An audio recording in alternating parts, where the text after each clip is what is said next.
Welcome to Drivetime Exchange. As rubber hits the road, hard talk meets great music. Monday to Thursday, 4 to 6 p.m. on Nett Radio, taking you above and beyond.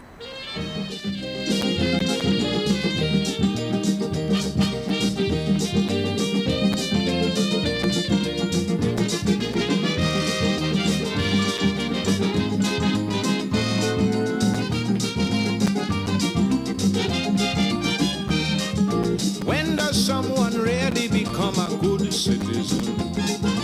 I'd like to know for sure. Why when the ordinary man disagrees with the establishment, they call it treason? Why should they persecute a brother for seeking black power? Don't they know a blind man could see that this is blatant hypocrisy? The real traitors and them are all high in society. Yet the government protecting all of them and penalizing you and me. And in a million different ways they violate the law. It's the same good no good bastards who oppress the poor. They sell in black market making excess profit, paying a starvation salary. These good citizens are the architects of economic slavery.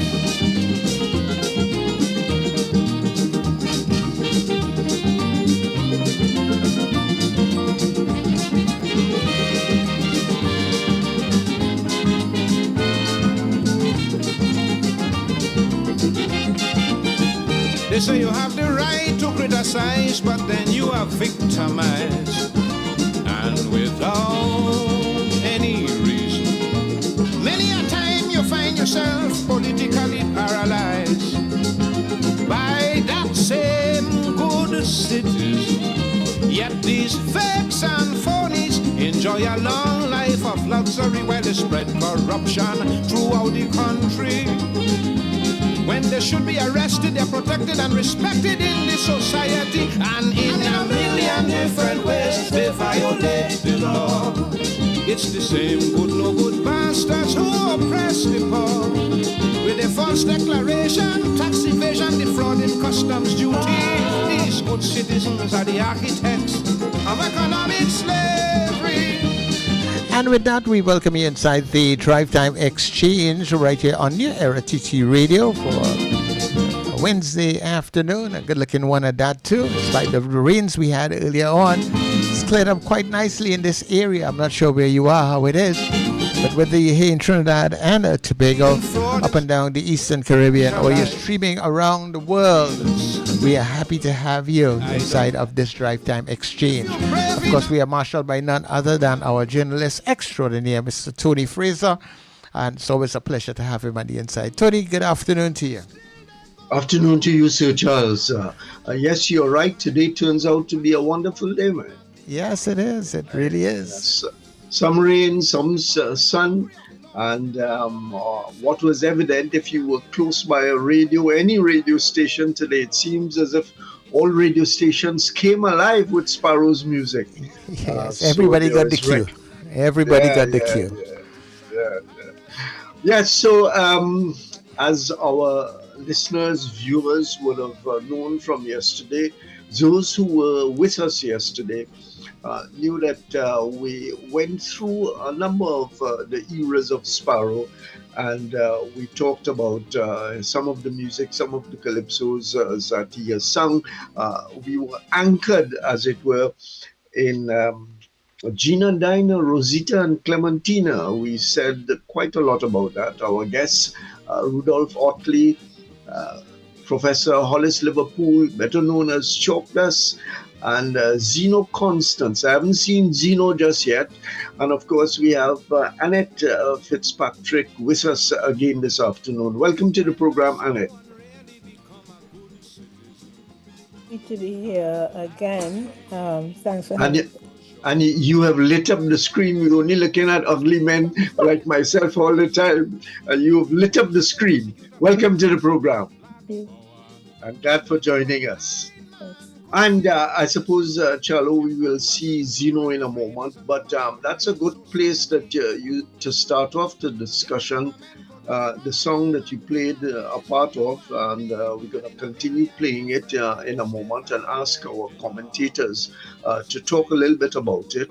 It's Sparrow, Good Citizen, in the period of Black Power, in the period of class and ethnic uprising.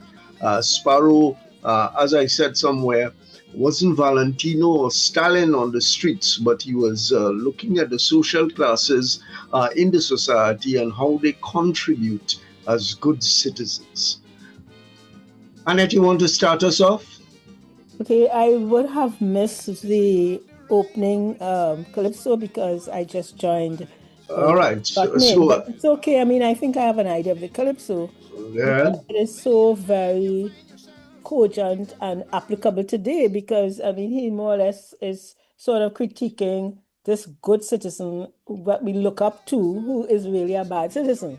So when you look at that sort of parody of the fact that, okay, what makes a good citizen? You know, and he took a little jab at the politician, you know, and saying they lied, you know, and all those things, you know, so that it's so very relevant today.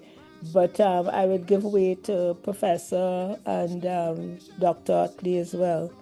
Yeah. I am sure they will come in and say their piece in a moment. But thank you for starting us off. And let's go to Dr. Rudolph Otley, who was with us yesterday and contributed significantly, like everyone else, to the discussion. Rudy, your views on Sparrow's intervention, as it were, in the 1970, this was passed in 1970, it must have been 1972 or 73, I don't know the year exactly. But he came in with his own position, a social class position, into the fray and identified some good citizens. Yeah, thank you again, Tony. And I one comment, Tony, I don't like how you start off the program, but by giving all these praises to our female guests. Well, you know, I have a little bias there, Tony, but we'll talk about that. Annette, jealousy is a hell of a thing. I'm sure we could pull up a Sparrow song on that. Yeah. So Charles do that for us. But focusing on good citizen, which, you know, over the years, amongst a group of friends I have, we have been trying to debate which is each other's number one calypso. And I kind of think with all the analyses done on Sparrow calypsos, that is my number one, my favorite calypso from Mikey Sparrow.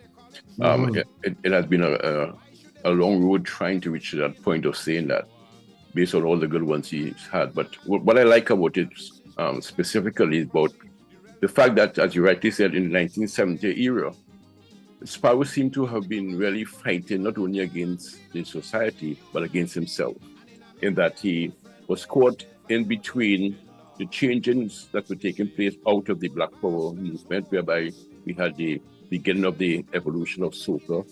He was not too much into that very early. He was also dealing with the fact that he had stepped away from the Calypso Monarch, Calypso King competition, and the Mighty Duke was reigning for 4 years. So he seemed to have been going through a lot of personal devils within himself in terms of where he stood in relation to what was taking place in the society. Added to which, as a business person at the time, he also had to deal with some of the inconveniences of the customs, when at that time you were totally searched by the customs officers, you're being harassed by the police officers. And when you look at the wider society, some people seem to have been getting away with those same things that the ordinary man would have had to endure. And Sparrow, in his own inimitable way, dealt with it in outlining some of the issues that the ordinary person had to deal with. But yet, the people who really benefited from those kinds of indiscretions were perceived or described as the good citizens in the society. You know, and it really played on my psyche in terms of how, as a society, we were dealing with the dishonesty of some folks. And I think Sparrow really captured that moment for me. You know, Dr. Otley, I never listed you as a diplomat. But your word just now, indiscretions. I love it. Professor Hollis, Liverpool. Well, thanks a lot.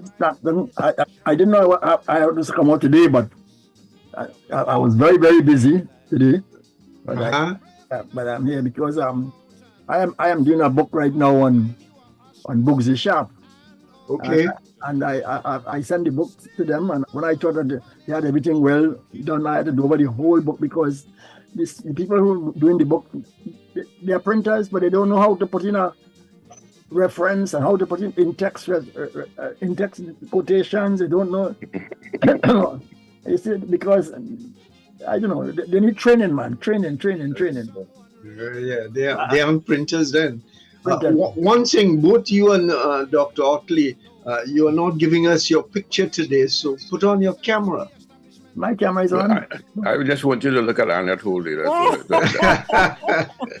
think that will be enough for you, Tony. Annette, he's on your case today. I do. I take off my camera. There's zero. All right.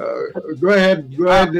Yeah. Well, I like. I'm not. I won't put it as the best calypso as Sparrow sing, as Otley did, but it's a very good calypso. It's in top 5. If I have to pick 5 calypsos from Sparrow, I had to pick that one. But what I like that calypso about him, I like training, and I'm seeing today, Otley boy, I'm seeing young calypsonians today singing calypso, and can't sing calypso, and they can't sing calypso because of rendition and measurement. Now here is Sparrow singing a calypso with plenty words, long set of words. How many people could sing that calypso? And yet he has a complete measurement for it.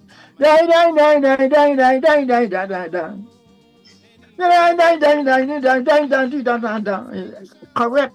And it measured, even though he has a lot of words, his rendition is measured, and the calypso has no measurement.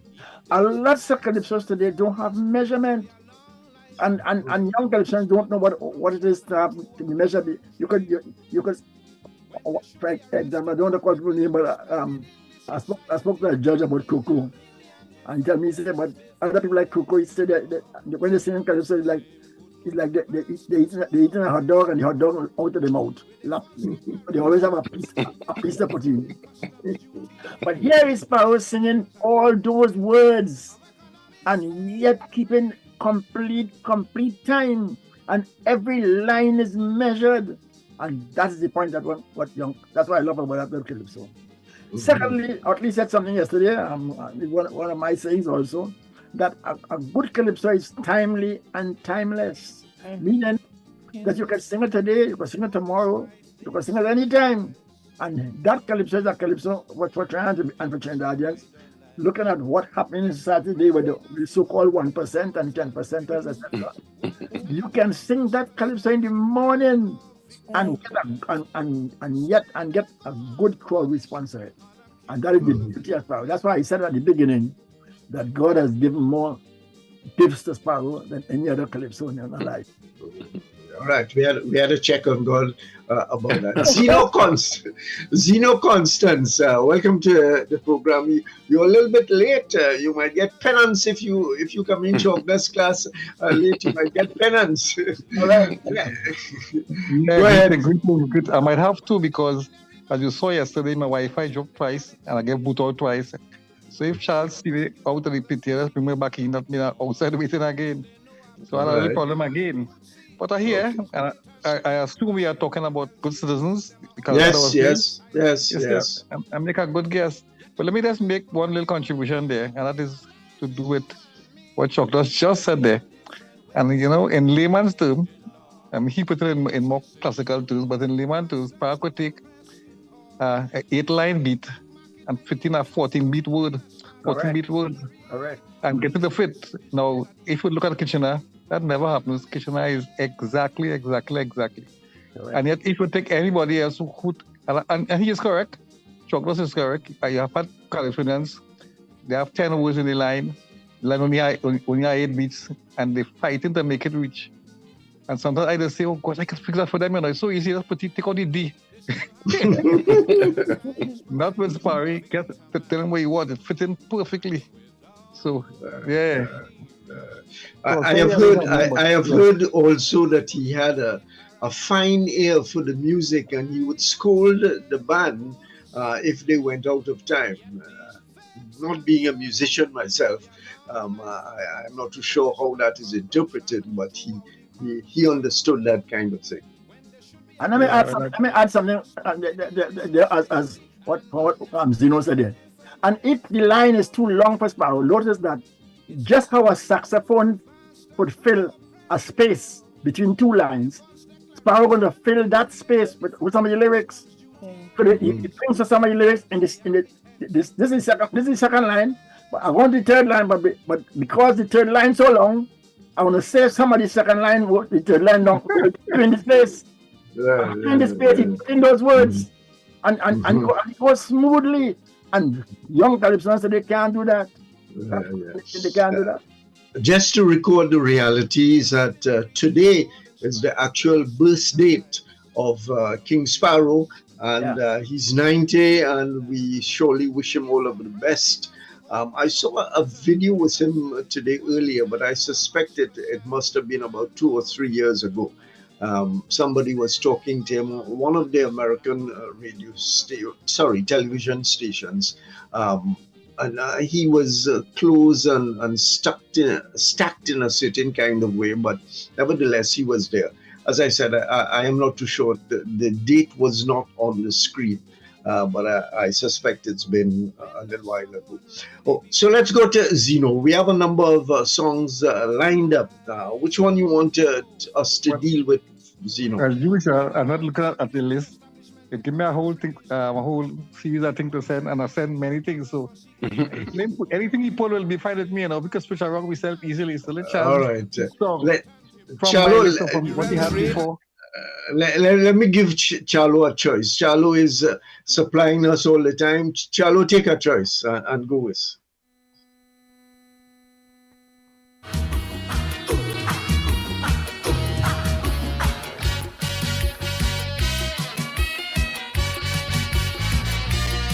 I'm a slave from a land so far. I was caught and I was brought here from Africa. I'm a slave from a land so far. I was caught and I was brought here from Africa. Well, it was licks like fire from the white slave master every day. I down on my knees, weeks and weeks before we crossed the seas to reach in the West Indies. Then they make me work. I said I work. Good Lord, no pay. I toil. I say I toil so hard each day. I'm dying. I'm crying.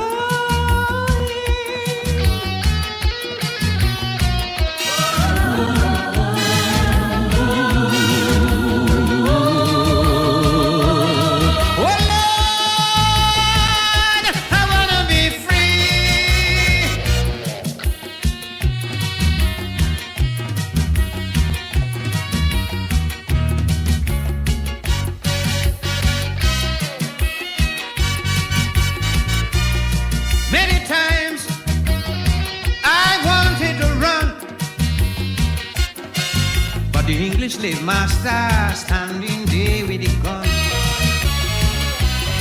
Oh, I know he gonna shoot to kill. So I stay and I pray, but I'm planning still. I study night and day how to break away. I got to make a brilliant escape. But every time I think about the whip and them dogs, my body does start to shake. He made me work. Yes, I said I work. Yes, oh, Lord, no pay. I toil hard each day. I'm dying.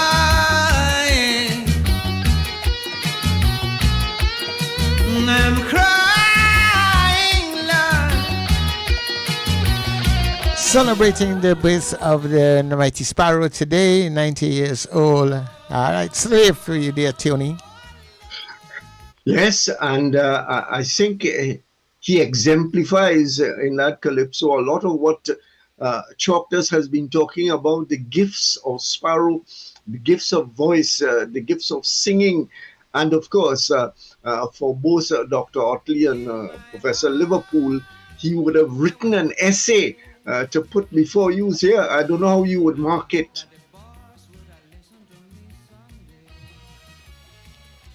Go ahead, any one of you. I would take this. Since I'm also lecturing, I would give him an A+. Because that was an history lesson. I mean, so well done in just one calypso. You trace that whole history of slavery and enslavement. I mean, down to the dogs and the whip and the cruelty of the master, and then and there's nowhere to run. And, it is just the whole book is there, that you could live through the experience of an enslaved man, woman, whoever it is. And that's my take on it. I rather love it. Because every time I hear it, I go back into that era. And, you had a whole movie on Roots, and Sparrow did it in one calypso, Yeah, good way to think about it. Yeah. Dr. Liverpool. Yeah, well, I'll be a bit. Forgive me if I'm a little lengthy on this one, because Sure. Slave is one of my best calypsos, one of the best calypsos on Sparrow. Let me give you a little experience I had. I was in Barataria Boys RC one day, teaching at Barataria Boys RC when I was teaching, and I was teaching about slavery, and I was teaching about the planters who were pro-slavery and the religious men who were anti-slavery. And we were arguing, and I had a debate with them, and divided the class between some who like planters and who like religious men. The religious men are saying we are against slavery, and the planters are saying no, we are for slavery. And after we argue, we took a vote. And when we finished the vote, it was 1717 or 1818, 1919, around that number. But we equal. How do we separate that? Are we for slavery or are we against slavery? And the vote is 1717 or 1818. So they have me, they stick me there because I said, where are we going from here? Then I remember Sparrow Calypso. I say, we have heard the religious men, the Methodists and all the Catholics and the Anglicans. We have heard all the planters, etc. What about the slaves? We haven't heard it from the slaves. And then they say, but slaves can't talk. Them a slave. I said, slaves can't talk. Have you heard the slave from Sparrow? I said, let me play the slave from Sparrow. I want to play the slave for Sparrow. Sparrow. All who are against slavery, stick to them. And all who for slavery, they say, all the religious men, all the anti people win the debate. All man change, all students change, because they now hear the slave.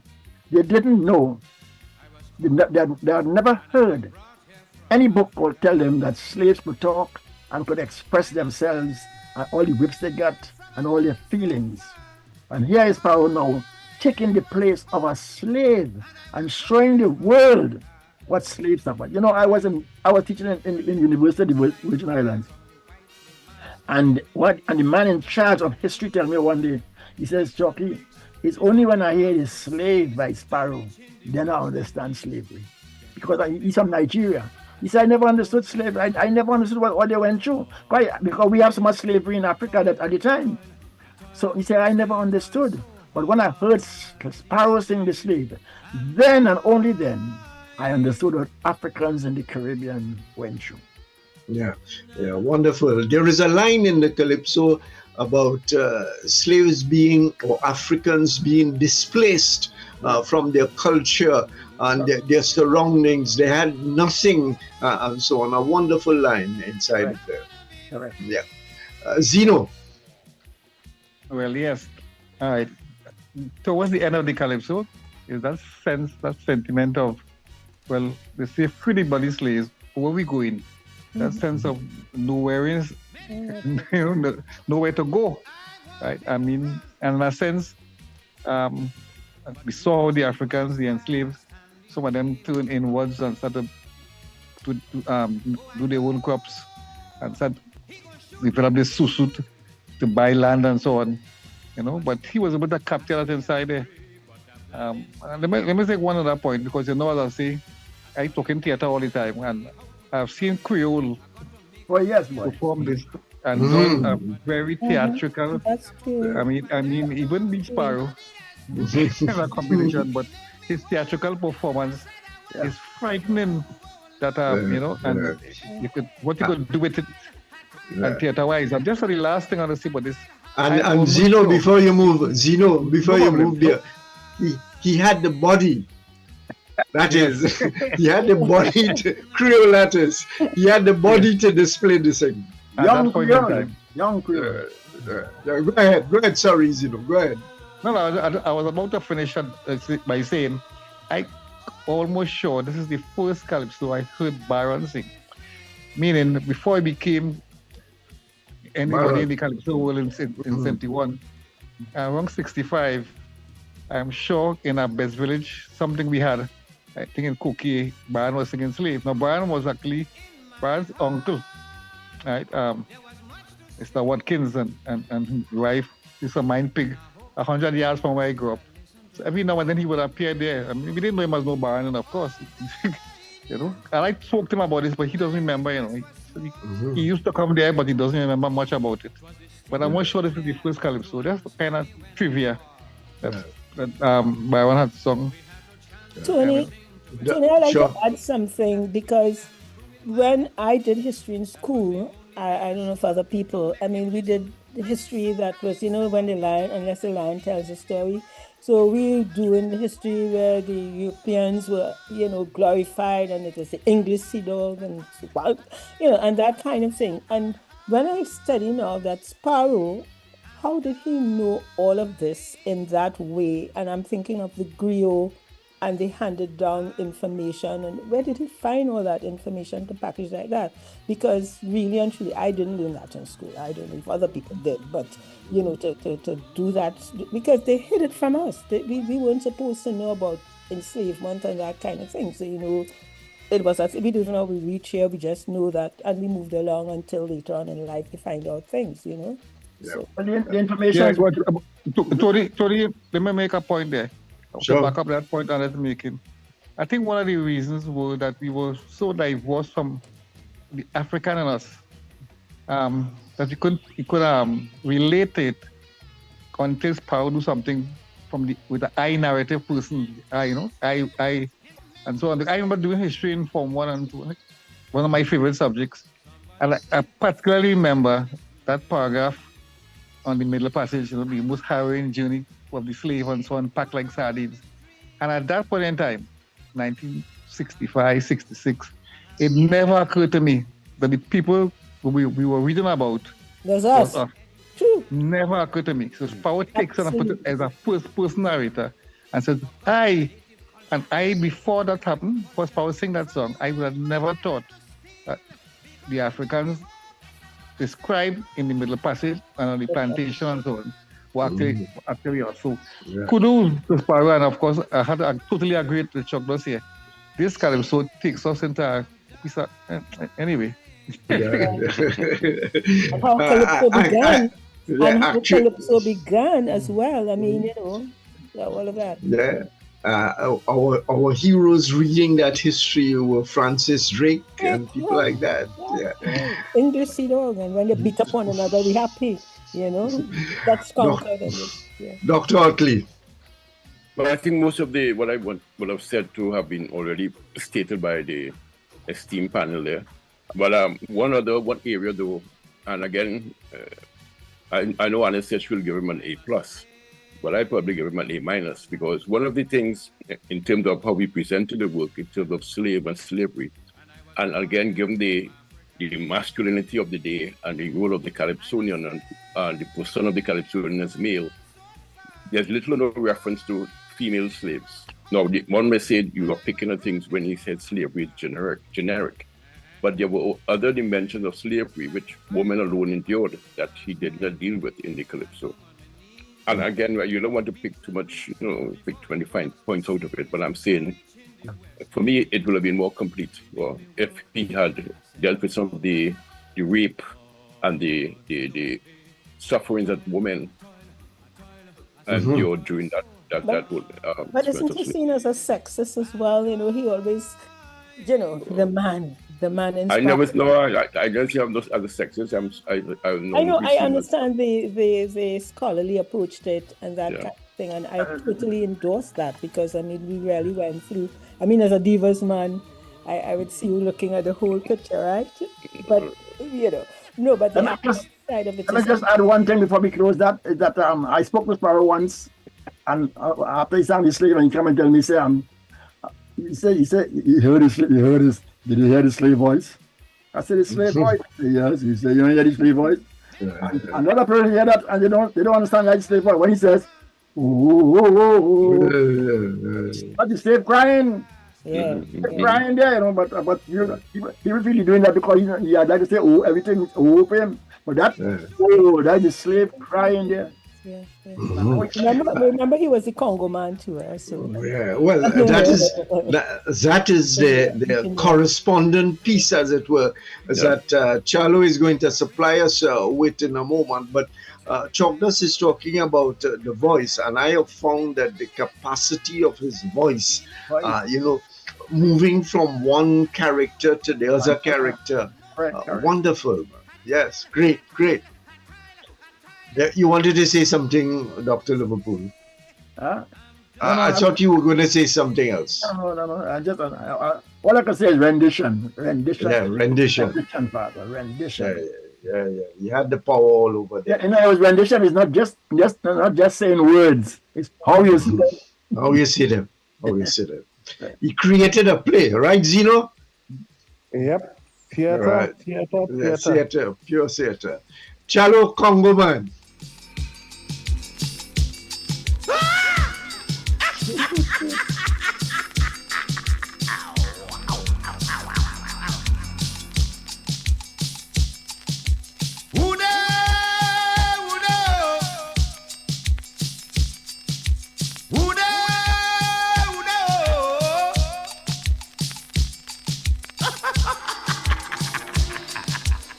This is a story, ladies and gentlemen, about two lovely white women traveling all the way to Africa. Found themselves deep in the heart of the Baluba in the Congo. In the hands of my big brother, Oomba. Had it been me, I would have taken them back to their husband. But brother was hungry.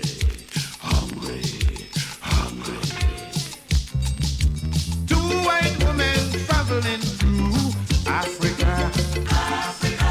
Find themselves in the hands of a cannibal headhunter.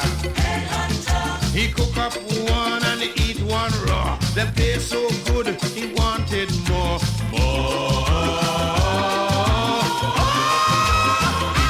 Me want more. I envy the Congo man. I wish it was me, I want to shake his hand. He eat until his stomach upset, and I never eat a white meat yet.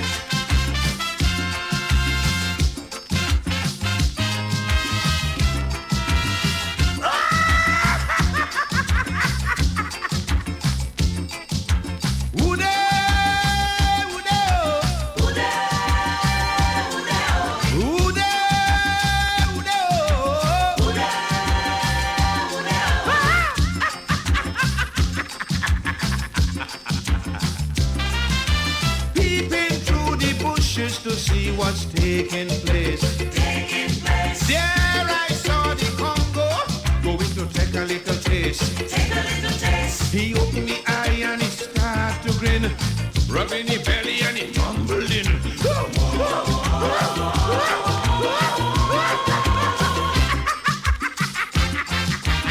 I envy the Congo man. I wish it was me, I want to shake his hand. He eat until his stomach upset. What about you, Rico? Yeah, you lie. All right, the Congo Man for you guys.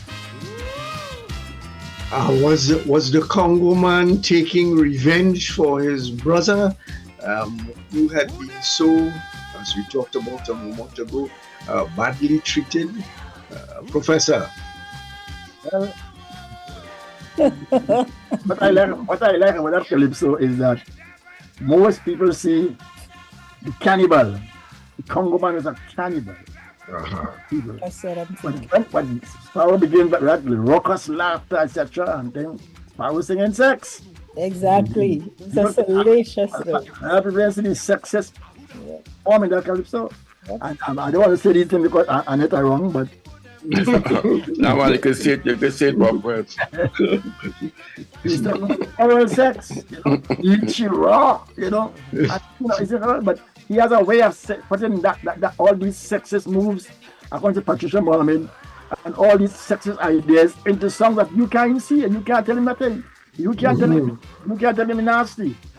Because he said, for you, you're seeing a Congo Man eating people as a cannibal, like how they say Amerindians were, some Amerindians were. Yeah, herbs. But at the same time, Sparrow is showing that eating a white meat is a rare thing, especially for Congo Man. And for him, for Sparrow, Africans, especially Congo men, they were excited when they saw white women. They eat them raw.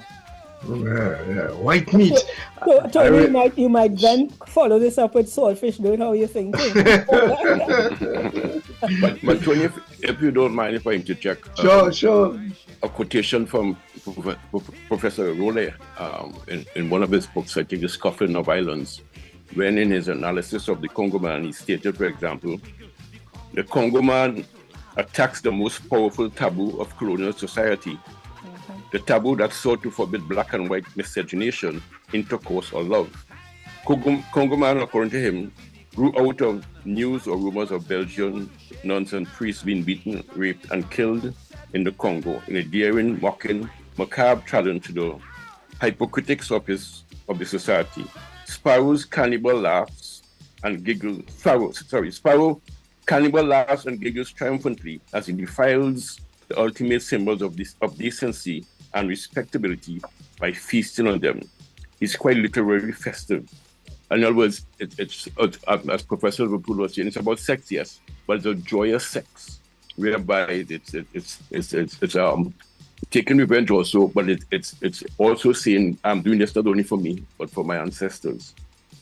Yes. That kind of joyous thing, and I will be quite aware of that, I'm sure. Really? And of course, the literary part of it. We also did Chaucer in school too, All right, we don't want to create another calypso here in itself.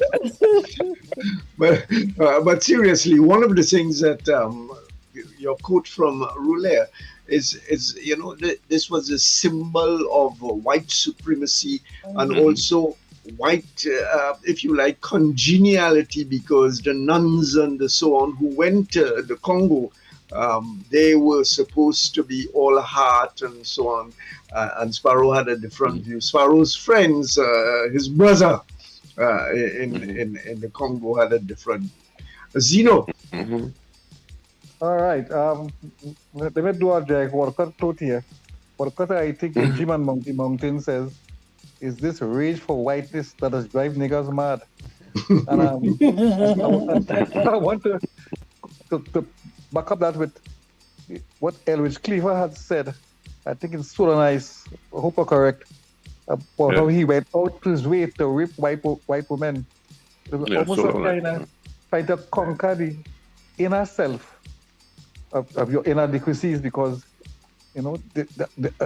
as Walker does in Jim and Donkey Mountain, the moon, the figure of the moon, that classically white woman is so hard to attain that sometimes we have to bring her down for us to rise. And I think in Congo Man's power does that. I mean, because when we hear Congo Man, careful with your language, Zeno. Sorry? I say careful with your language. You're talking about us to rise. But, all right. Yeah, all right. We the Queen of England. Yeah, I just provoked let you. That's all. me finish it off. When we hear the word Congo, I mean, remember the word Congo had meant for us in the West, us Africans in the West, something so backward. Yeah. And then after 1970, of course, it became a more positive thing. I know a couple of people whose nickname is Congo. Yeah. They wouldn't take the name then, but before that, the idea of Congo was the idea of the lowest level of Africanness you could find. Yeah. And then for the Congo Man to rise, to take back revenge in a psychological way. Let me finish with this point. What Chogda said, I never thought about the idea. I always knew Congo Man was about sex. I'm not saying that, but the idea of Ichiro, you know, the idea of without protection, without a rubber. That was very Chokia, what up on us this evening? Go to the head of your class. But to echo Zeno, I remember, anytime they misbehave and they say, well, they're from the Congo or what? Yeah. Okay, so talking about favorite calypsos, I want to ask Charlo to play this one, which is one of my favorite Sparrow calypsos. The language is so rich, so provocative, and yet, you could never say is that it's a smutty calypso because of the quality of the language. We're talking about Phillip, my dear. My dear, I know. I love Phillip, my dear. Yeah.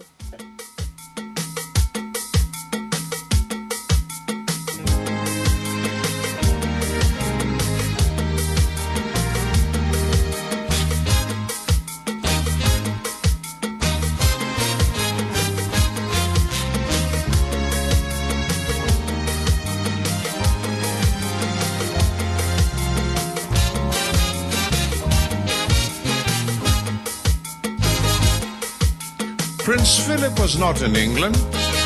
She was left all alone to rule. That's when she began to question, where's that philandering fool? 'Twas then she was told with malice, my liege, I thought you knew. The prince and the chief of police left in askance and askew. Askance and askew. Where's that? There's a war going on in Turkey. Prince Philip, he wants peace. So he left rather hurriedly to get some help from Greece. She was filled with rage and anger. She stood in disbelief. What on earth is he doing over yonder with that wicked police chief?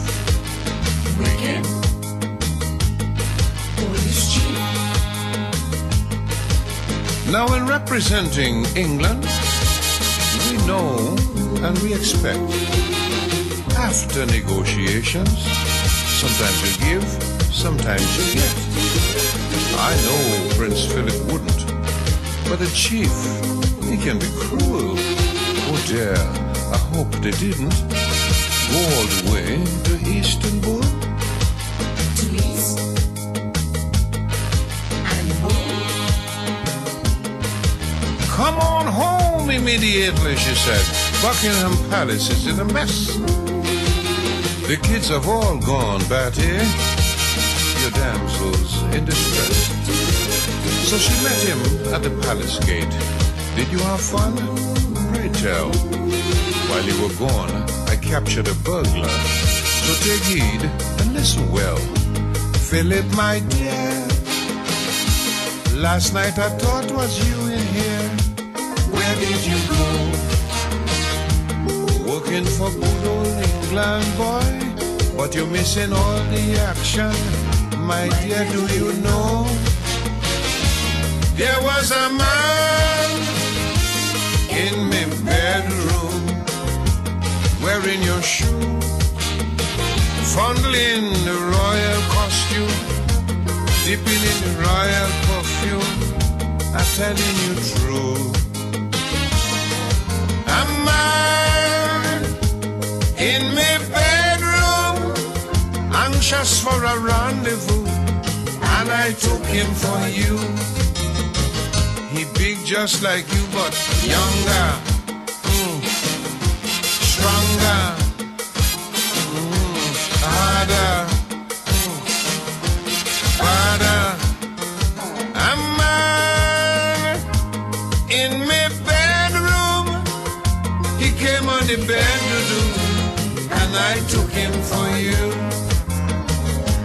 The palace guards were playing hopscotch in the yard, abandoned the throne. Me with this perfect stranger, the jewels was in danger, for I was alone with a man in my bedroom, loaded with brew.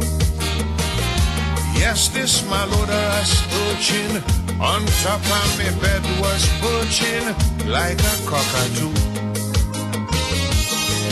A man in my bedroom, sorry dear, I misconstrued when I took him for you. Ah, yes, indeed. Yes. The British Empire in trouble. The palace guards abandoned the slope. Rudy, yes, you want to say something there? Yeah, listening to the calypso is all fine, but like for me, the real beauty of this calypso is to see Sparrow perform it live. And they as you know, well appreciate the dramatic part, his acting skills, his in personalization of the symbols that he's used in, the metaphors, where he bring them to life in terms of when he's singing it live. I think that's one of the real features of Sparrow, that when he sings that like that, for example, and the slave and those kind of calypsos, that brings character to him, and he creates a character out of it. But it also deals with the fact that, to me, there's a sense of the absentee husband. And although it deals with the British family, but I think in a more holistic way, it deals with men who don't take on some of their sexual responsibilities. Whether it's in the upper classes of this society or not. And Sparrow brings it to the point that in spite of your position in life, there's some kinds of responsibilities you must also always take serious and ensure that things are done on time. You know, I want to jump, Tony, I want to jump in here, following on Rudy's talk about neglect. I don't know how many people are more concerned with that whole poetry with the man in the bedroom and longer, but in the preamble to the thing, he talks about the husband going off to Istanbul. And he's going with the police and something about Greece and the Jews in danger, and it was Annette, I never went that far. You don't even connect that dot there. Yeah. Man left her, going to Istanbul, going for peace, right? The Jews in danger, it's long overdue, so as Rudy is saying, and so on. But it's so much poetry, and as you said, Tony, that the British Empire was in danger, and the thing about it is that Sparrow. Well, who composed that thing? Was that Devines? Yeah, I think that was Devines. Yeah. But the thing about it, Sparrow also got the Order of the British Empire, which is one of the high awards that he put a title like he did the ORTT. So he has those two awards, and people are saying Dr. Sparrow and all of that. But those two awards, they seem to be forgetting that he also has those two high awards, and others, of course, and so on. And I don't know if that's CARICOM award. Yeah, and the CARICOM and the Lifelong and a lot of, but the ORTT, where you actually put that as a title, as the OB as well. So I thought I should just talk about that. One of my favorites. One of the things that strikes my mind always when I listen to it, Chokta says the absentee landlord in the West Indian sugar plantation. Right. The landlord is in Britain, enjoying the fruits of the labor of the plantation. Yeah, yes, quite true. Yeah. What is also nice about the calypso is that the fact that we grew up as young people and young children, not knowing that the princes and the prince and the princesses have sex and sexual bacchanal. and Sparrow opened that door. When you find out with Diana. Yeah, we never associate prince and kings and things with sexual bacchanal. Although that's how the Anglican Church started, though, Prof. But somehow, correct. And Margaret and the cameraman and all of that. I only used a word yesterday called brash. Very brash that very few people could do that. We saw it we saw what happened with the President King's mother, how she died and so on. And some of us now see it, and how she was her life. She had a different kind of life to them. And Queen Elizabeth and them was vexed and they wouldn't talk to her, but we never knew that until Sparrow sang this calypso. Yeah. And look at the word he used. And where the Englishman would say, I mistook him for you. Trinidad, he's a Trinidad. I have told you, I don't calypso that. He used the Trinidad dialect. Yes, I mistook him.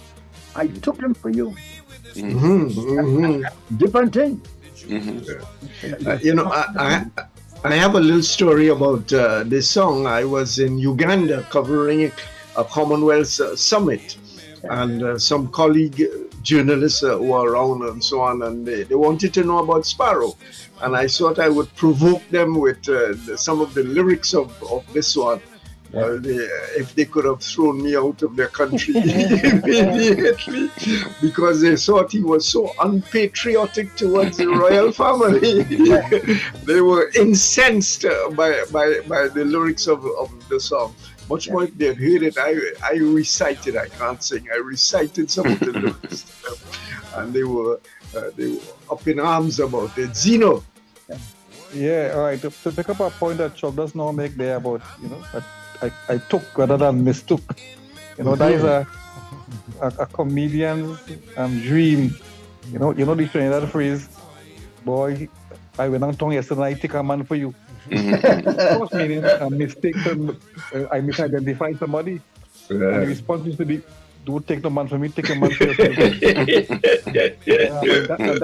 And that comes out so brilliantly there. But I want to make one more point on this one. That is something again Chucky said yesterday. When you give Sparrow calypso, it is split into his own. Don't take everything. And this is the second version. I think the original version doesn't have the preamble, but that entire preamble that Sparrow sang there, that is Sparrow. He took the whole calypso and made his preamble. I'm sure that Winsford never touched that part. Sparrow take a whole calypso and say, I will sing it like this, and him later on put a preamble that to explain. And to put all those, as Alan says, all those pieces of double ticket side to meet him. And all, really great. Chalo, let's take a break here, and I'm sure that you have some announcements to make, and we're going to come back to the whole business of Sparrow's birthday today, 90 years old, and people around the Caribbean, around the world, those people who know of Sparrow, are celebrating this significant age of the mighty Sparrow. So over to you. Instead of being free in London, he should be put in a dungeon under the tower. A man in my bedroom, enjoying full morning turkey. Wake up with the Nett Radio Breakfast Show. Rise and shine with Wendell Stevens and Richard Raghubarsing, weekdays from 6 o'clock to 9 a.m. Start your day feeling good, energized, and informed as we tackle the biggest issues of the day, get you where you need to be on time, and keep you in the know about everything that matters. We bring you insightful discussions, expert analysis, and the latest updates so you're always ahead of the curve. Mornings matter. Your voice matters. And it all starts right here on New Era TT Radio, Nett Radio. The Nett Radio Breakfast Show, weekdays 6 to 9 a.m. Wake up informed and stay ahead.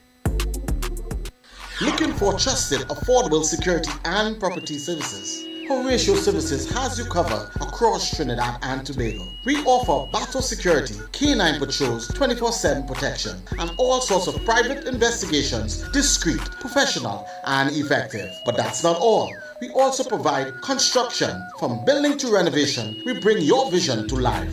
Landscaping, keep your outdoors looking sharp and inviting. Maintenance, repairs, upkeep, and everything in between. At Horatio Services, you get professionalism, reliability, and personal care. Whether it's safety or property support you need. Visit us at Moreno Street, Arima. Call 373-5122 today. Horatio Services, protection, precision, peace of mind.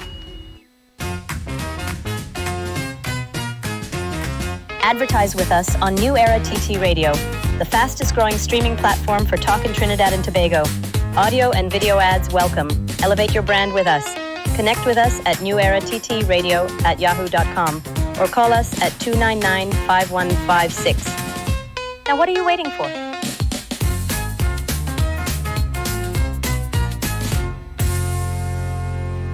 Bringing you bold discussions, the hottest topics, and some tracks to keep you moving. The Drive Time Exchange on Net Radio, taking you above and beyond.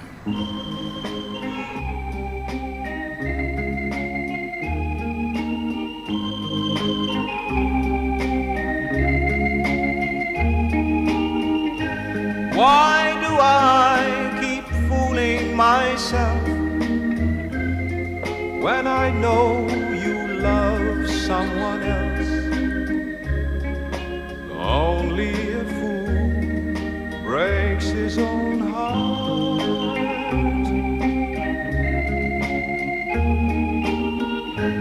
I pretend that I don't see when you walk with him down the street. Only a fool breaks his own heart. I have to admit it, even though you hurt me so, girl. I can't forget it. If I'm a man, I'd let you go. It's no use trying to hang on to a love already gone.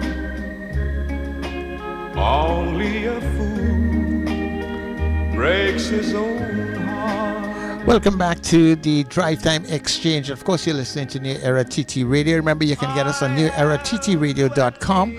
New Era TT Radio. You can pick us up on TuneIn, so you'll be able to get us on your Alexa and, of course, all of your Google devices, your smart devices. You can also pick us up on Instagram, Facebook, and, of course, YouTube. And remember, we stream throughout the morning between 6 and 8 a.m. on M&E TV, which takes you to Flow, Channel 109, Digicel, Amplia, Tricore. So we go to the cable channels in the morning period, right? So we are back inside of the Drive Time Exchange.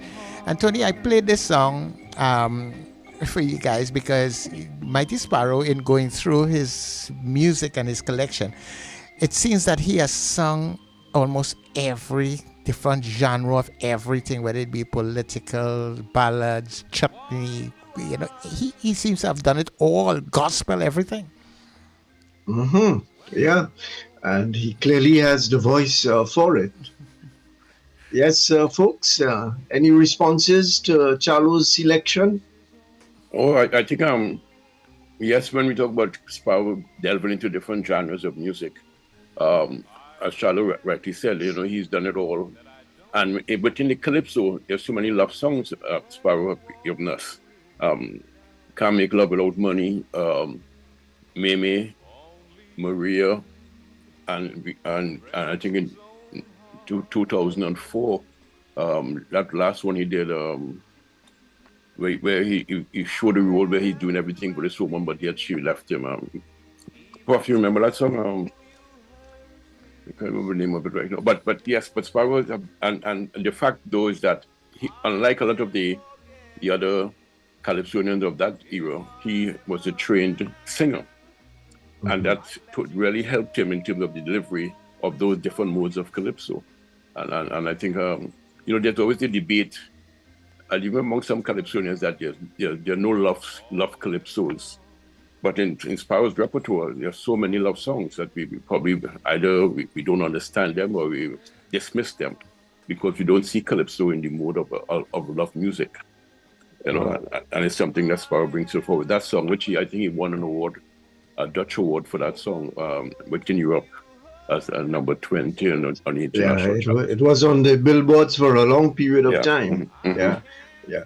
Before I ask Dr. Liverpool and Zeno and Annette to come in on this one, let's line up some of Sparrow's ladies as we go into the next part. Both the ladies that he loved and the ladies who tricked him in one way or the other. Even the village ram get some blows at some point in time. So, folks, how do you respond to this piece of music by Sparrow? Annette, you on screen. Okay. Right, Annette. All right. No, it's one of those that tugs at your heart because it is so real. I mean, there's somebody that you going after, but there's no. Annette, you're telling a story there. I think as an autobiography. Actually, you want to answer that for me? Actually, you were telling a story. You want to answer that for me? Yeah, so that to see him with that soft touch, because everybody would know him singing the very brutal ones like he did yesterday with the you gotta get it all for nothing, and what he did, this thing about Elaine, and some real brutal ones, and to see that he has that soft one that food breaks his own heart, that you can't imagine Sparrow in that mood at all. Because he's always a macho man who on top of things, and he's the one that will look down. I mean, not anybody breaking his heart. So that's my take on it, really. I don't want to go further before Upbeat gets carried away. It's my story. No, but Tony, Tony, if you can ask Charlotte to look for the one, I just remember that song. Tell Me Why. It's one he did, one of the. Tell Me Why. Okay. Where he deals with that whole issue of broken-hearted Sparrow for a change. Yeah. Okay. Well, I'll be very brief. I'll be very, very brief because when I first heard that song, as I told Alois and I told Baron that too, I said, you know something? Sparrow ain't bound to sing calypso, Sparrow ain't bound to sing calypso. He can make more money than all of them. Just by his voice and his rendition. I used to sing in the choir in his early days, the school choir, church choir, and all that. Zeno, you have something to say? Very briefly, Sparrow could sing anything. Had the ability to sing anything, the courage to sing anything, the vision to sing anything. And if you give him a chance, he'd probably sing some opera and thing too. Just the range of the fellow was tremendous. The Archbishop Pantin once asked him to sing a holy song, actually. But I heard a voice in the background a moment ago. You were there? Yes, good afternoon, everyone. My name is Jabari Fraser. I have to say good afternoon and much respect to my seniors. All of my seniors. I'll just chip in very briefly on this one. I think, given its success on the charts in Europe, and we hear Sparrow here using the full range of his voice. And even though it's not a typical calypso, what I have to say about this, and this comes from a lot of the work that he did with Byron Lee. He had a whole album of ballads from Byron Lee. And I'd say that the partnership that the two of them made together helped influence the sound of ballads and other Caribbean musics at that time. And I'd even argue that anything a Calypsonian sings, especially Sparrow, turns into calypso. This doesn't sound like a typical calypso, and he doesn't have his accent on 100 in terms of his Trini accent, but it doesn't sound like a North American ballad either. It doesn't sound like the typical European ballad either. There's a little bit of a Caribbean something. So I'd say that anything Sparrow put his hands on and his voice on, while it might not be a straight up calypso, there is that element of calypso flair and calypso style on it. Okay, so Jabari, we know that I saw something on Facebook that you've looked at 90 Sparrow calypsos and made some commentary on them. We can't, and I'm sure that you don't have the time to talk about the 90 calypsos, but give us an appreciation of what you attempted with this looking at the 90 calypsos of the Mighty Sparrow. Well, I mean, it's a simple thing. I took 90 songs of his, 90 calypsos of his, because he has turned 90, and did some mini and micro reviews of them. Now, I didn't try to grab 90 hits. I tried to grab some hits. I tried to grab some that are not as popular. I tried to grab some that I think need a review of thinking in more enlightened times. You know, some of the ones that he's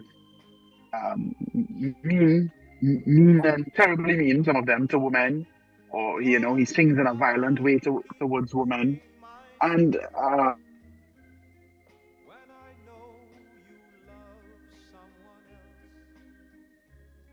we seem to have lost Jabari there somewhere.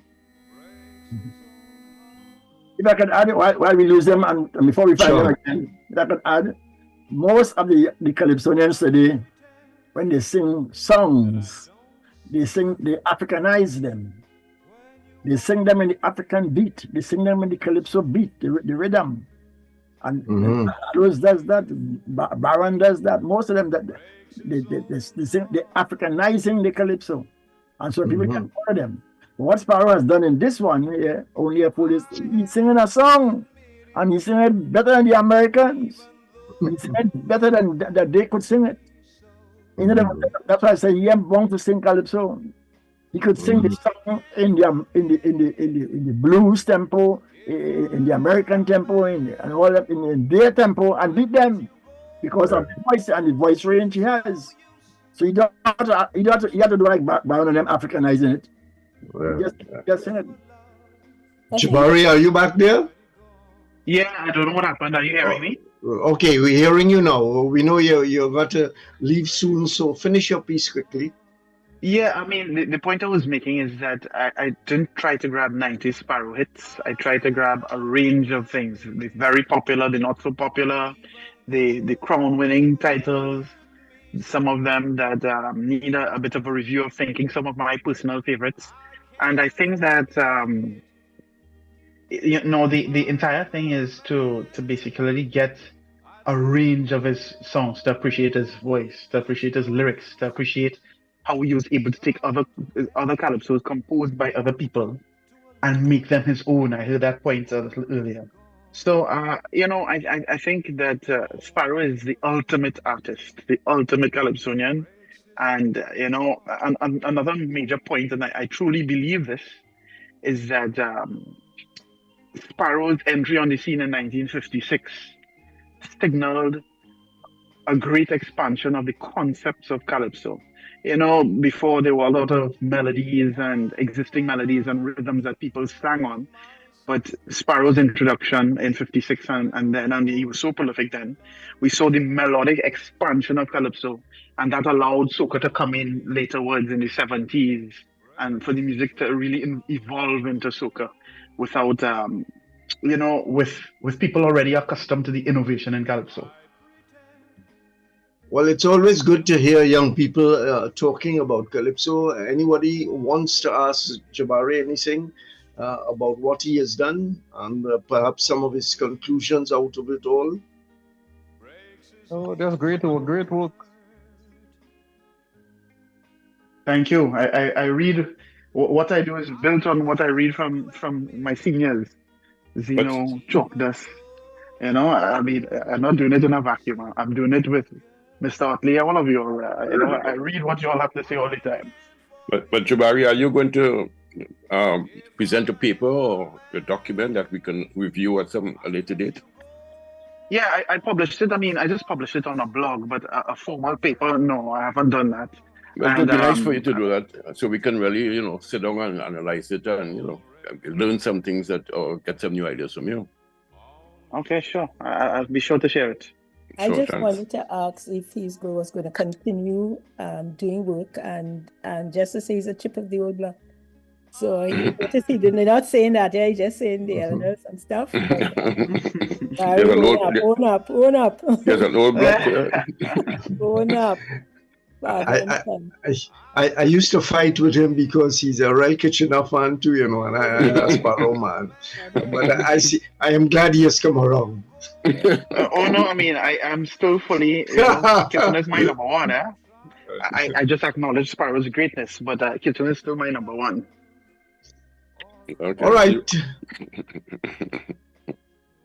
Okay. Large thing, I know that Sparrow has a collection, a medley of sorts that really put all those, as they're talking about, doing it better than the others out there. I mean, it really is something to listen to when that collection of love songs.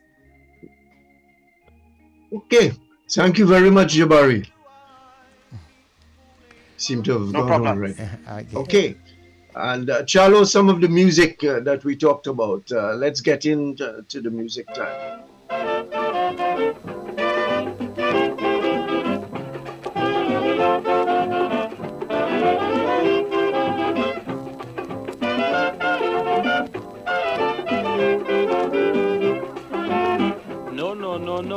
No, Stella, darling, have some behavior. Oh, Stella, please have some behavior. You had too much drink in the christening. Now you don't know what you're doing. Get out my place, I will tell you flat. It's advantage for me to do a thing like that. So she ball out. Go ahead and take you advantage. Go ahead, I give you privilege. Don't worry to have no sympathy. This is between you and me. I will take care of myself. Sparrow, darling, bring the whiskey from the shelf. Only give me one or two, and we gonna see who taking advantage on who.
One day with a girl they calling Meme. Making love one day with a girl they calling Meme. I pick up Meme by the railway and we take a taxi straight to Claxton Bay. Before we lay down on the carpet, she start catching fit.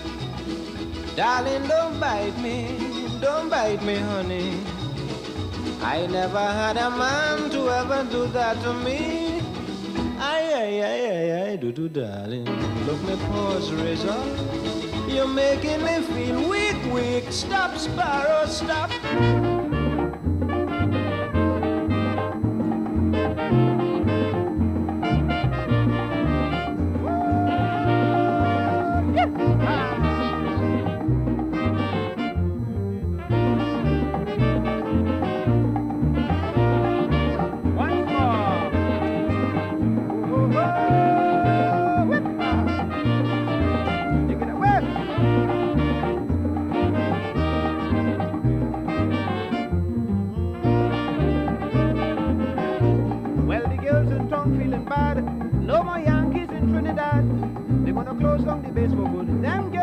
make out how they could. Brothers now they pack up in tongue, in for a penny and in for a pound. Believe me, it's competition for so trouble in the tongue when the price drop low. So when you bounce up Gina and Dinah, Rosita and Clementina, on the corner posing that your life is something they selling. And you catch them broke, you can get them all for nothing. Don't make a row. The Yankees gone, Sparrow take over now. All right, just to give you a little touch of some of the ladies in between there, Stella, Rose, Mimi, and the list goes on. Some battles he won, some battles he lost. I'm sure that you're gonna get Margarita and Lying Excuses lined up for us at a later point in time. So, reaction to some of those songs. I think that Rose was one of the sweetest melodies that Sparrow ever came up with. I don't know if he came up with it or somebody else, but it surely was, in my way of thinking, one of the sweetest melodies that he had. That and the Winer Gill from Princess Town. I saw those melodies were great. Your reaction, folks? If I could add to Rose was a big song. It was a big song because the argument in tongue was Sparrow singing calypso. Sparrow singing calypso, he's singing song. Yeah. I get up with Cypher. Cypher told me, he said, but he said he's singing calypso. But when you look at if you understand music, Sparrow is singing calypso because you see 1, 2, 3, 4. It's a calypso beat, but he's singing so slow, a little slower, so many people think it's a song. But the thing about it, if you understand the music, that's why calypso have to understand rhythm patterns. Is that it's a calypso, it's a slower tempo, but he's still singing the 4/4 or the 2/2 calypso tempo. Also, I like Mimi because I was telling Duke when Duke and I were good friends, as you know. And I was saying, when I was saying Mimi, don't claps and be, etc., and rhyming, etc., I didn't understand what Sparrow was doing because I was a 18-year-old boy, 19-year-old boy. I didn't know what I was singing about. Well, I must say I had that same experience. I was even younger than Chocness at that time, and there was a sense in the home that we shouldn't listen to this kind of thing, but I couldn't understand why. And the first thing I saw a teacher laughing. I went to the teacher and said, "But I said, Miss, what you laughing at?" He said, "You know what you're laughing at?" I said, "No." She said, "Well, you're a little boy. Go from here. You're a little boy." And then Duke told me now, he says, when he come in town with Sparrow, he asked Sparrow, wait singing about. He said, he never knew that also. It just I would say backward, how innocent we were as young children, as young boys and girls. We didn't know how to do that. Well, I think Sir Charleston played, but it reminds me of Ben Woodbeck. I really thought was a little boy from I didn't know what that was about, and I am singing it, and a little girl and the neighbor said, singing. I really thought it was a nice little calypso. But getting back to Rose, though, I think that song also influenced Kitchener to sing more calypso song. Yeah. In a direct attack on Sparrow. I remember when Kitchener had just returned to Trinidad and they had this issue between Sparrow and Kitchener about where he should sing. And Kitchener retorted to that. And what made it even more challenging, they tied Kitchener and Sparrow, I think was third place in the Calypso King finals of 63 or 64. Yeah. And that, again, fueled more discussion as to, with Kitchener in particular, why would they tie a song with my calypsos? So Rose had a lot of side discussions taking place in the discussion, and there also was a discussion whether it was Calypso Rose he was referring to at the time. So there were so many other things about that. But I'm still waiting on Charles to play my song. Tell me why, because it is one of the first. Is that the name of? Is that the name of? I can't find it. It's called Tell Me Why. Okay. Yes. I'm still looking. Tell me why. Yeah. And it was an entire song where Sparrow admits defeat by a woman.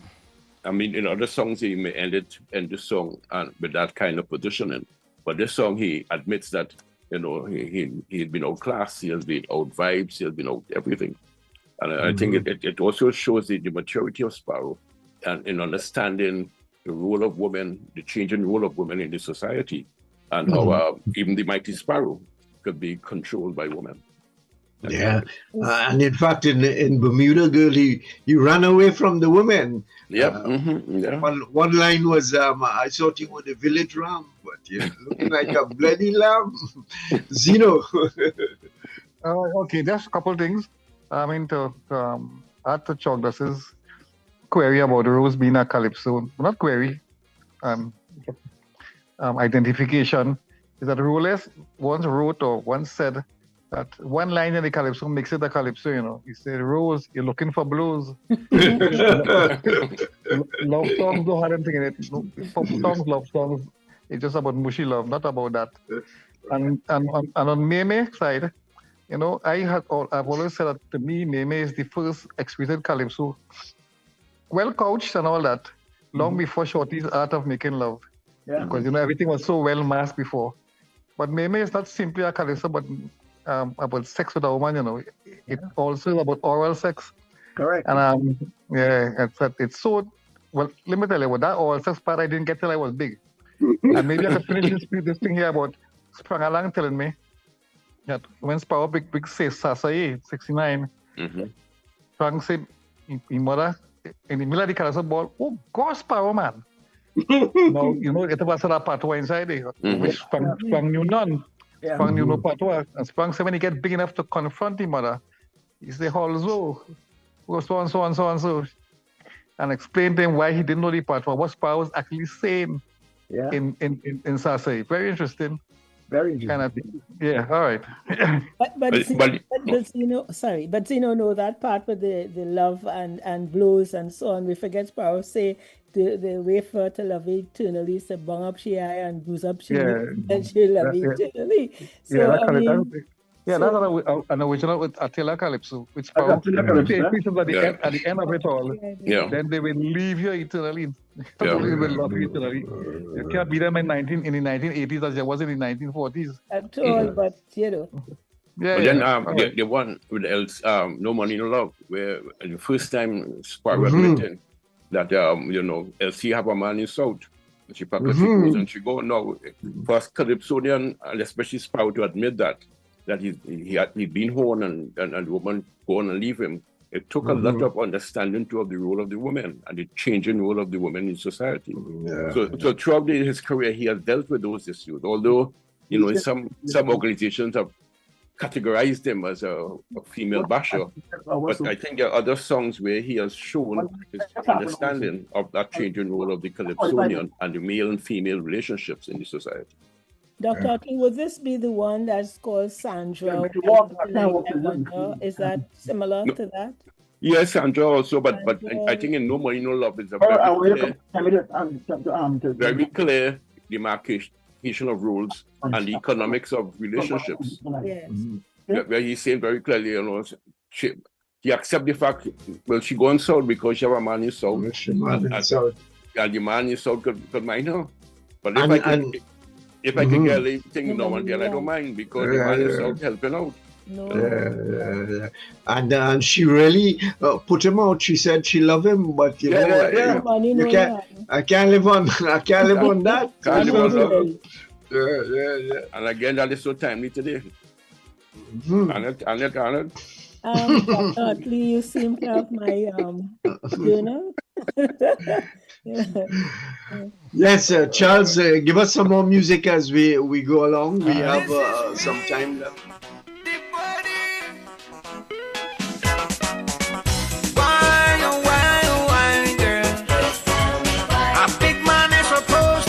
Is this the song I'm reading? Yes, Charles. All right. And I'm malcontent, never satisfied. Ever since you take your things and leave me, all I could do is grieve and grieve. I never believed that you will deceive me, and that is why I'm so bereaved. I feel so bad hold me like a mook underneath your spell, making me feel like if I'm in hell. But all the time you really give me hell. But you'll always be my pet, 'cause I cannot forget your gentle sweet embrace. Nobody else could take your place. I believe you even when you lie, and I know I get in my guy. It's only you and you alone could say why. Please tell me why. Please tell me why. A big man is supposed to cry, Please tell me why. but a bad woman I could classify. Please tell me why. And a malcontent never satisfied. Please tell me why. Sparrow, tell me why. So I've given you all part of each one, right? So I've given Rudy yours and I've given Tony his, and we're coming back, right? All right.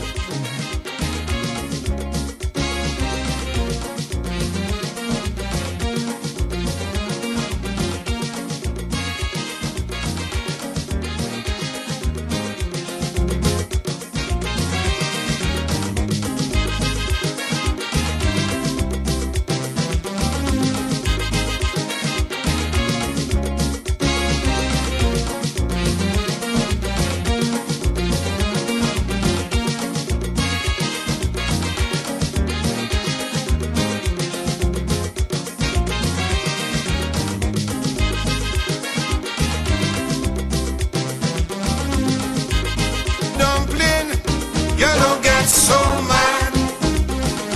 Please let me explain.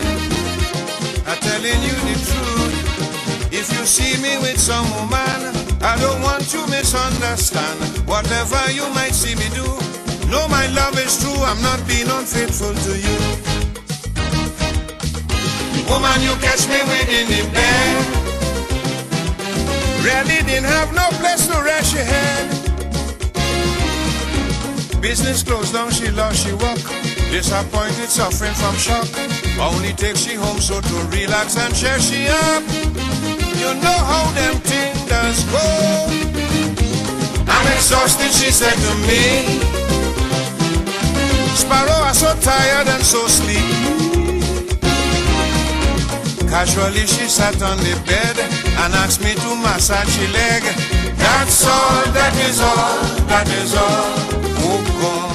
All right. So in the interest of time, I'm trying to couple up for you guys there. Yeah, sure.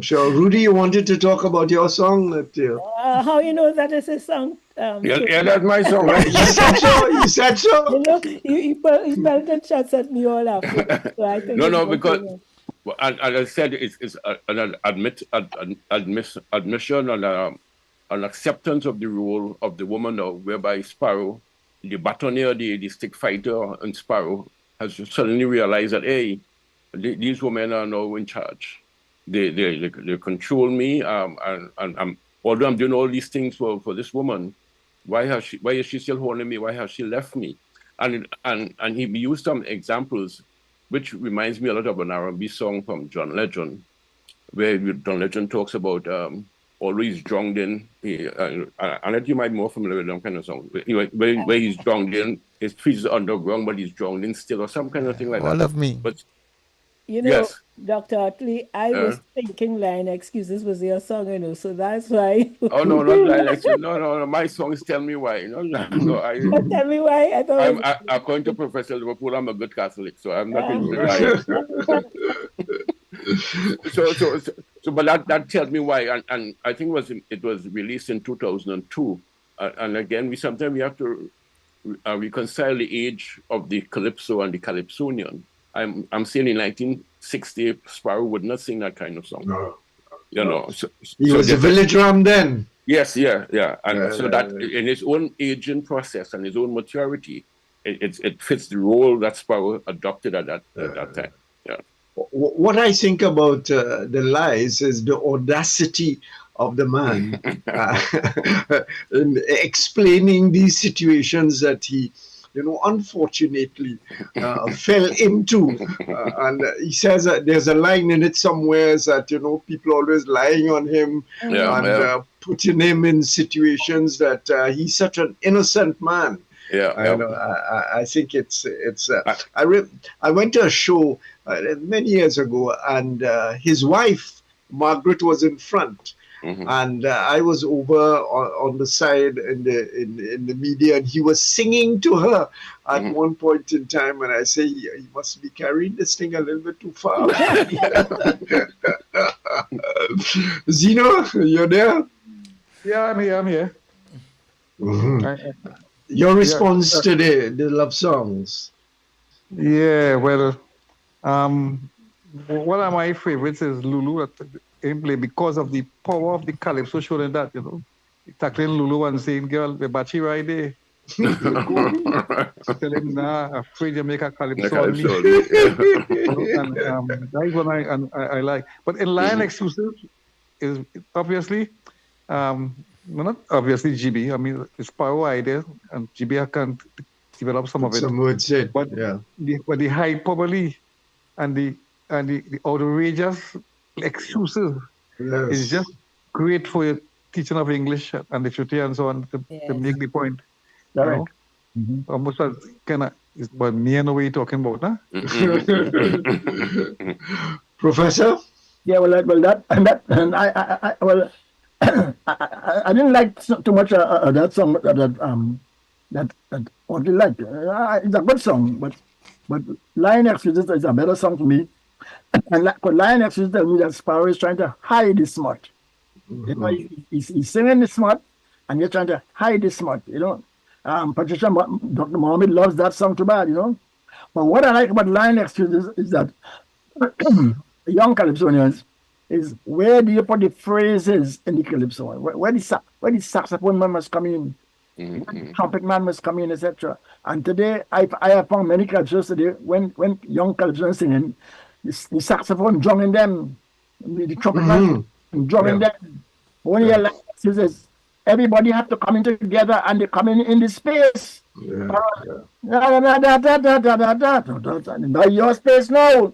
That is your space now. You can't come in right again. And that's Sparrow showing how they use that space with saxophones and all the trumpets and everybody coming in a space. There's the calypso. And people now get to love the calypso because they like the phrases on the saxophone trumpet. The inter moving in and out of the calypso and the sound and so on. But young fellas today singing all about the praises, bringing all about the praises singing, and they feel that they are good arrangers. No. And talking about that, we haven't spoken a lot. We haven't said a lot. Sorry, about the music and the musicians and the bands that Sparrow, sang with over a long period of time from Bert Innes, through the man from Point Forte, what's his name, steel band arranger, Earl Rodney, etc., etc. Quite a lot of musicians that he went, and of course he had his own band at one point in time. Yeah, the Troubadours, Sparrow Troubadours. But let me say something now before I forget, and before we forget. Sparrow is the man who introduced the notation of music and calypso tenths. Okay. Sparrow is the person who introduced calypsonian singing to notated music. Roderick Board was the first man writing music for calypsonians in the tenth, and then came Erlins, etc. By the way, Erlins is very, very sick, and Erlins tell me, and Erlins is telling me he's the only man alive who has played on Gina and Dinah. Only musician alive today who played on Gina and Dinah. Okay. But that's another story. As you talk about Erlins, I interviewed him a few years ago, and he shot me out of the studio almost when he told me, and of course he was a senior musician at that time already, and he said he practiced 9 hours a day. That is what he told me. Of course. Erlins played music in the British Army, Yeah. The trumpet in the British Army, and people can't get in the British Army. And Erlins played trumpet in the British Army. But that's another story we have to do. Yeah. But come back to Lion Excuses.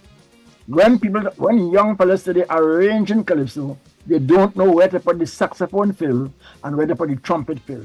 And Lion Excuses show them where to put it. There's a space for that between the two lines. That's where you put the music. So the music can't song you out. All right. Charlo, any more music you have there for us? Yeah, man, let's go.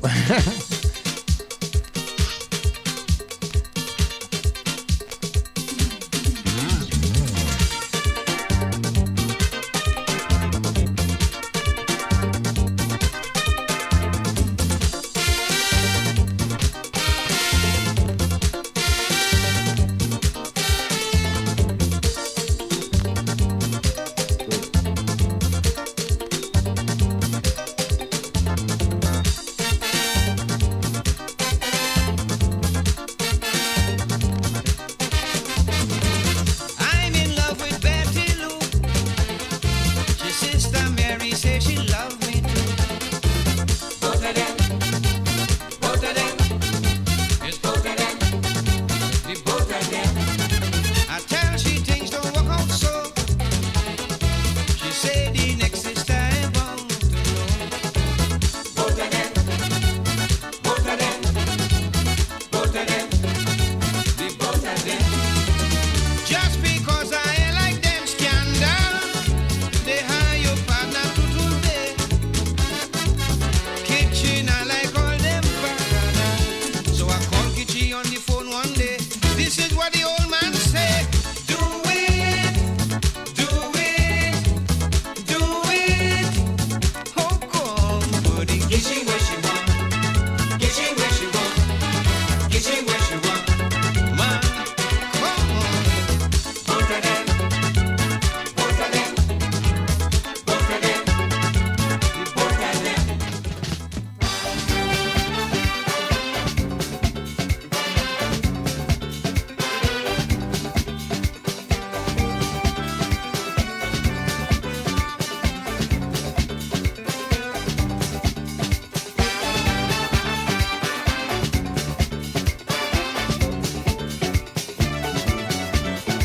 The fat was crowded and she was tight.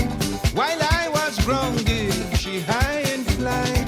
Hoytonia steel band blazing a jam. She turn, she bam bam, big bang it down. Don't do that, don't do that, don't do that, girl, don't do that. Don't back on me, don't back, don't back on me, don't back. Dancing with you, man, you only jamming down me pan with your bam bam. Don't do that, don't do that, don't do that, yeah, don't do that. Don't back on me, don't back, don't back on me, don't back. You look so pretty, really sexy. Boom boom look so healthy, jamming on me purposely. Darling, don't do that to me. All right, now, Tony, these particular two songs I played for you because it's a while, but I'm telling you, even today, any boat ride party, we play this. It's just mashing up the place still. Huh? Okay. Okay. And, Those and were- a different set of people who was before their time and still enjoying the music of that time. So Charles, if you could follow that last one with Soca Pressure. Yeah, I'll get it because going. because it says it showed another aspect of, or it continues that story of Sparrow being the rebel, the defiant one, when he now confronts Blue Boy and the young artists, and when these with Soca Pressure after winning the Road March in 1984. I think that fits in well. Yep. Well, one of the things that Sir Charles was alluding to, remember in this current period, everything is the bam bam, and the bottom is the emphasis. So for Sparrow to come now, to back on me, it emphasizes that woman and the boom boom.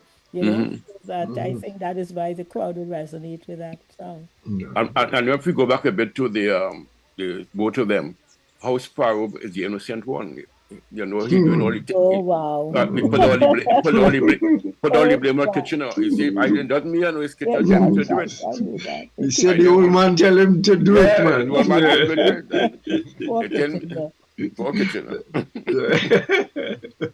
One of the things that we haven't spoken about is Sparrow, the entrepreneur. Sparrow, who took calypso abroad. He didn't originate taking calypso. It was 50 years before he went abroad. There were calypsonians who went abroad.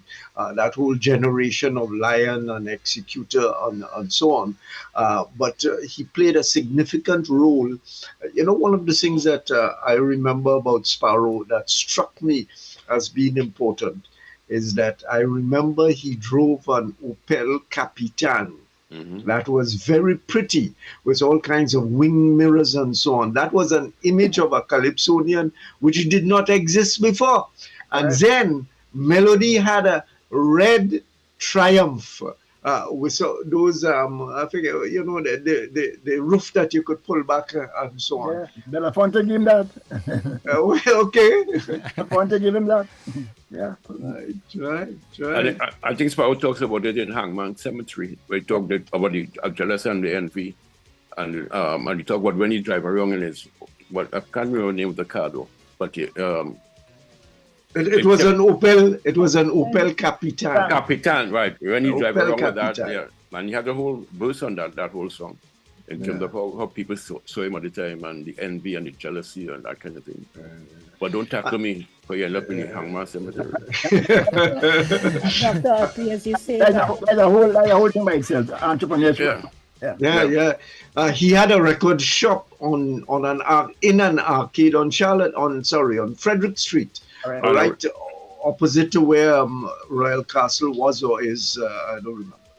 And also a record label, the National Record Label that he started in 1963. And then he formed. They had the Hideaway, which would be converted into a home and business. Yeah.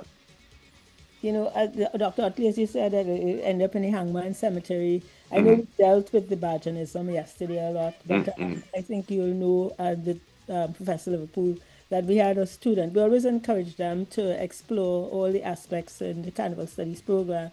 And there's this young man who was looking at Zessa music and linking it to Calypso as an offshoot, as is, the other genre, Adisa. And his thing is when he looked at that whole Bajanism and the woman thing and that aspect, he said Sparrow was the original Zessa. He said he was the original Zessa. Yeah. And of course, the way except that it would not be as raw as today, but he sang the same kind of songs, And even the way the society saw Sparrow then is how they view these as singers now. Yes. Because Sparrow was totally different from the Executors and those guys, So, folks, we have to wind down, and we want to, I don't know if you can come up with some kind of culminating comment about Sparrow, about his work, about what he has done for Calypso, what he has done for the art form. Going abroad, as I said, he wasn't the first one that did that, but he surely emphasized and spread it and exaggerated into different areas. Let me go with Zeno first. All right. I don't want to miss the chance to put on the theatrical hat again and say that must pay tribute to Roll Gibbons for a whole Calypso musical on Sparrow 10-1, which was reincarnated, just a couple of weeks ago. And I pay tribute to that particularly because that was the third of his trilogy. Sing the chorus, I Wanna Fall 10-1. And that night in 1993, when 10-1 finished the run, they all turned to me and say, Zeno, the next one is yours, meaning I must do the next Calypso musical. And of course, since 10-1 finished, the last song in 10-1, at least the original version, finished with Chogda singing Massa Day Must Done, I seized the opportunity to do my first Calypso musical called The Roaring Empties, about the Black Power era. So that is the kind of thing I shouldn't let pass. It was contribution to Sparrow. And I know he did it this year, because he told me so about Sparrow's 90th birthday. And one more thing, before we finish, a little plug. 30 years ago, I had formed a group called the Calypso Collectors, just to network and to talk about Calypso and to make things up, Calypsos or lyrics available to people. And we're back here now, trying to resurrect it again as the Kaiso curators. So look out for it. It's just a networking group, so in case someone looking for a song that he hear about or a snatch of a piece of music, and he asked me and I don't know, I could say, well, Dr. Utley, where nobody's, and so on. Just Kaiso for Kaiso's sake. Yeah, so that is my last contribution today. Well, not really, and I wanted to ask Shogda something, and that is with the South African batsman who stopped short of Lara's thing. And I asked Shogda how he felt when he passed about 9-8. Yeah. That's a tribute there. But all right, that's my thing. Before other people get a chance to do that now, they would blame me for talking too much. I could close my thing with that now, because when my agent one day told me, he said, Chucky, you are the Calypso monarch, you are the king of Calypso. I said, not me. He said, you are the king, you win Calypso king 9 times and Sparrow win 8, and therefore you are the king of the Calypso. I said, partner, you don't know Sparrow. And the point I didn't tell him is that when we were 8-8, I told Sparrow, I called him and told him, I said, bird, I ain't going up, I done with that. He said, why? I said, because I don't want to pass you. I said, I can't put I have so much respect for you. I don't want to pass you. But I would say, if you don't go and win the crown, them young fellas go break the record. Sparrow make me go and sing the Calypso 75 can't go into 2019. And Sparrow said, go and sing. So I sang it because of Sparrow. Because I didn't want to break Sparrow's record, because I had so much respect for Sparrow, And I told my agent that, I say, you can't call me the Calypso king of the world, because unless you understand, only when you understand Sparrow. I was in England one day in the BBC, and then the BBC asked Sparrow, so Sparrow, you are the king of the world? He said, yes, I'm the king of the world. and then they said, but so you ain't seen nobody who could beat you? And Sparrow watched me and said, he Chocolates. So the man said, Chocolates could beat you? He said, yes. How Chocolates could beat you? He said, because he's different. So I always tell myself I'm different from Sparrow. Okay. Let's hear from the others. Annette. Okay.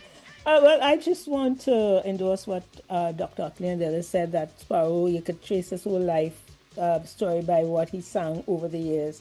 And then we didn't play that though when he converted into Seventh-day Adventist and he went on Sparrow route. And, it's kind of sad to say that, but memories tug at my heart, at this time. But, he's arrived and, I pay him the respect and the homage. Yeah? Okay. Chalu, you get an indication there from Annette for your next the closing piece anyhow. Well, actually, I was ahead of Annette, All right. I was ahead of her. Okay, we have Dr. Utley. I wonder, and by what I said yesterday to begin the program, that by taking that stance in 1957, Sparrow did all in one move to enhance and progress the Calypso art form. I think it was a bold move, a move that even when it resonates today in terms of how the Calypso has progressed from that era to now. And without Sparrow, the Calypso world would have been a quite different world. I remember talking to him in 2014 when he performed with the Divas at the Little Carib for his 79th birthday. And I said to him, Dr. Sparrow, how you remember all these Calypsos? And he said to me, everyone goes to work. And every day he puts aside at least 5 hours a day to rehearse his Calypsos, different groups of Calypsos. And just to show the professionalism of the man and the deep respect the man has for work and his work ethic that keeps him alive and has really allowed him to survive to this nice, ripe old age of 90. And I want to wish him all the best and continued health and success. Yeah. Okay. All right, Chalu. What time is the program going to be repeated tomorrow so that our listeners can know? And if you came in halfway, you can get all of it tomorrow. Definitely. You can get it tomorrow morning at around 8:20 a.m. on neweratitradio.com. Right? So once you put in New Era TT Radio in your browser, you will find us. And of course, you can get the entire program. And it will also be on our YouTube channel. So you go to New Era TT Radio. It's there forever and ever now. Both parts, yesterday and today. So thank you so much, Tony, for great programming, and thanks to all our guests in between there. Thanks to our guests. They made the program. Yeah, gentlemen and lady, thank you so much. You're welcome. Still, we must think of them and recall their image with pride. from deep inside. This is dedicated to those who died. But in this I'll always remember jumping when a steel band passed, playing mass, sugary, peppery, but was never ever one for class. But reminisce wherever you are, compared just for you. I came out with real fire this year.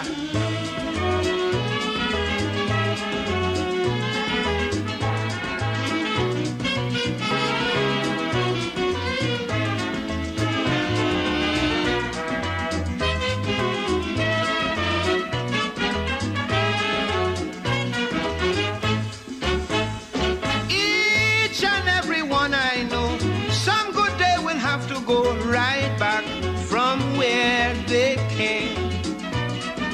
But good or bad, we must try all the same, not to be sad or heap scorn on their name. And every girl and boy who are sharing my sympathies, I must tell you this song is just dedicated to memories. George Bailey, I'll always remember jumping when a steel band passed, playing mass, sugary, peppery. George was never ever one for class. George Bailey, wherever you are, compared just for you. I came out with real fire this year.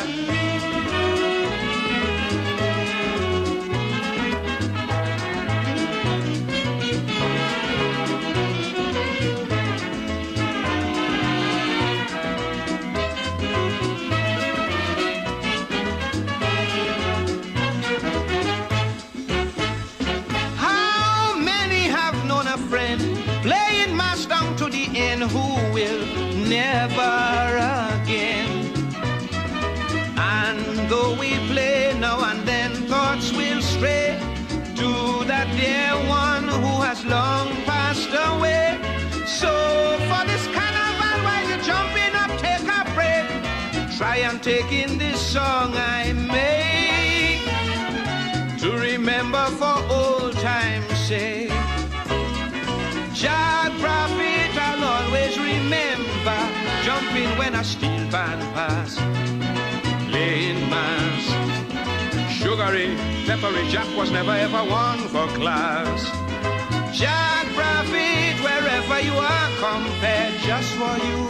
I come out with real fire this year.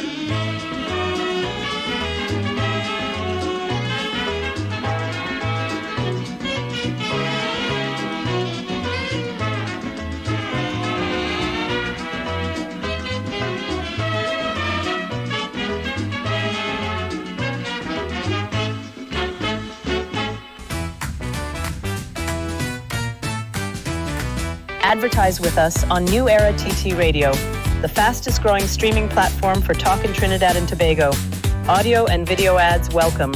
Elevate your brand with us.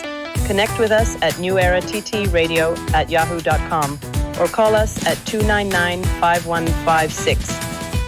Now what are you waiting for?